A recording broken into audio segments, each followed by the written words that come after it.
Hello everyone, it's Shannon here for Waffle Flower Crafts. In this video we are going to create a slimline card with the new Tender Blooms stamp set and Slimline Stripes die from Waffle Flower Crafts. I'm also going to demonstrate how to do some tone-on-tone coloring and add a shadow to make your images pop. To start, we're going to create our card base from an 8.5 by 11 sheet of paper. This is a 110-pound white cardstock. I did already cut my base here, which is 7 by 8.5, and then I will score at 3.5, so that will be my base. This leftover piece here, which is 4 inches by 8.5, I'm going to use this for my front panel. First thing I'm going to do is stamp on this panel with the Tender Blooms stamp set. This is a gorgeous stamp that just came out in Waffle Flower's December release. I'm going to position it here in my Misty. I will stamp it several times in Memento Tuxedo Black. Once I get it in place, I'll pick it up with my Misty and then ink it up with that ink. It does take a couple stamps with that just to build up the intensity of that black.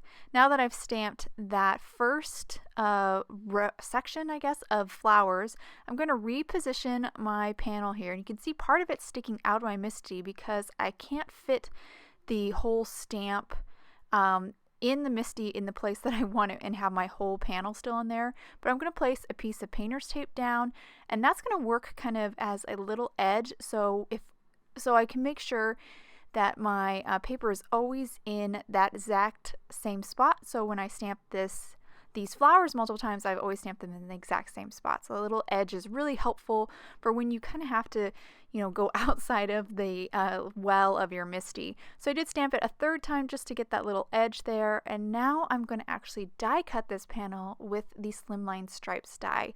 You can see here it's just a little bit bigger than, or a little bit smaller rather than my panel. That's because the die actually cuts a panel that's perfect for our kind of economical size slimline card front, which would be 3.5 by 8.5.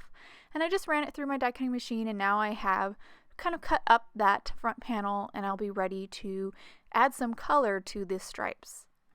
So I'm going to color these stripes by ink blending with Distress inks. I have not quite a rainbow of colors, but at least a gradation of colors here. I'm starting out with Twisted Citron and just quickly ink blending that stripe. Then I'll move on to my next one here, which is Squeezed Lemonade. I'm keeping this fairly light because I do want to add some contrast with darker tones or shades when I get to the Copic coloring part. So I'm quickly working through all my colors here, and I do have the inks on screen so you can follow along. Also, I want to note that I made sure to use only inks that work well with Copics because, again, I will be doing some Copic coloring after I ink blend all these stripes. Just ink blended that red stripe with Festive Berries. Now moving on to Picked Raspberry for my pink, and then my very last stripe I'm going to do in a little bit of Wilted Violet, and that will actually complete all of my stripes for my front panel. Now we are almost ready to color these, but first I'm going to actually adhere them down onto my slimline card base. So I did score it at 3.5 off camera. Now I'm just going to take some liquid glue here, starting with my largest stripe, which is at the very bottom. Just add some glue to it and line it up.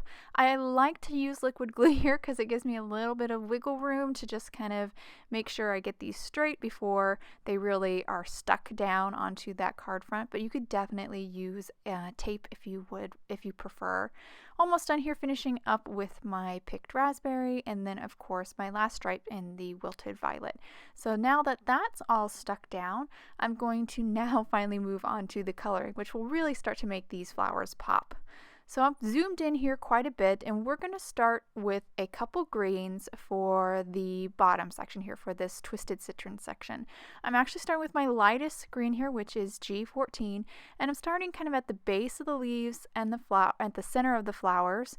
And even at some of these tricky parts where the flower you're at the end of the paper and we switch to a next color, I still will color a little bit any place where it would be in shadow, where you would want to create a gradation. Now that I finished that lighter green, I'm now moving on to my darker green, adding a little bit of that, and then I'll finish back with my lighter green just to kind of blend out that transition between the light and the dark. So I went ahead and colored the rest of that section of green. I did grab one more color of green, an even lighter one, just to help me blend out, which was YG06. So now I'm moving on to the yellow, starting again with my lightest color, coloring at the center of the flowers and at the base of the leaves. And then I move on to my darker shade, kind of coloring a little bit closer to the center of the flowers and a little closer to the base of the leaf. And then I'll blend out with my lighter shade. So I went ahead and finished that whole yellow section, and now moving up to the wild honey section, kind of my lighter orange. This wild honey section goes pretty quick. Again, I did the lightest color first, then my darker, and then my lighter shade again to kind of blend it out. We're now up to the darker orange, which is the spiced marmalade. 2 oranges picked out for this as well. And you can see how we have fewer and fewer of leaves and flowers to color as we work our way up, so it kind of goes a lot faster. Definitely most time is spent there on that twisted citron layer or section. We're now finishing up with a couple reds for just the few leaves that we have in the red section, and then for the last 2 leaves in the pink section, just a little bit of pink, just 1 marker for that one. Now I'm moving on to adding a shadow. I'm all done with my tone-on-tone coloring. I'm now moving on to this warm gray. This is W3. It's actually my darker gray that I'm going to use for my shadow. And I'm just coloring around the flowers and the leaves with that darker gray. Once I finish with that, I'll grab my lighter gray, which is W1, and just kind of blend out that edge. That just creates a softer shadow, and that will really help. Those 2 grays will really help to make all these flowers kind of pop away from that background and really give them kind of some dimension. So I went ahead and finished that off camera. Now I'm going to quickly stamp my sentiment. These stamps are from the Tender Bloom stamp set. Just stamp them onto some gray cardstock in Memento Tuxedo Black, and then use the awesome matching dies from the Tender Blooms set to die cut those sentiments out. So I'm now just going to simply finish up this card by adhering them to the very top of my card front, and once I get those stuck down, my card is complete. I'll hold it to the camera so you can get a good look at all the details in this card. I really love this kind of tone-on-tone coloring. It's different for me, but I really think it's a fun way to kind of color your flowers, still get lots of color in there, but do it in a kind of different way. And of course, the shadow. I love adding shadows to my florals when I can. I think it really does help them to kind of pop away from that background and have a lot of dimension. I hope you guys enjoyed today's card and video. If you have any questions about the products I use, please head over to Waffle Flower, and you can follow us on YouTube, Instagram, and Facebook for more creative ideas. Thank you so much for watching, and I hope you have a wonderful day.